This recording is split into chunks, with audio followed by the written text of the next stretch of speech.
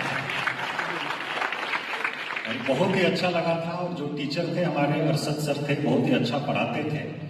لیکن سمے بہت کم تھا، پھر اس کو ہم لوگ اتنی ویستتا ہے کنٹینیو نہیں کر پائے، لیکن اس کے بعد بھی جب بھی موقع ملے گا اس کو ضرور پورا کریں گے ہم لوگ، اور سیکھنا چاہیں گے، بولنا چاہیں گے، اور بہت ہی ادھک لٹریچر اور بہت ساری باتیں ہیں اس کو بھی ہم لوگ جاننا، سمجھنا اور پڑھنا چاہیں گے۔ اور ہم چاہیں گے کہ جو ہمارے بچے پڑھ رہے ہیں اردو، اس کو اچھے سے پڑھیں اور اس میں اچھا کریں،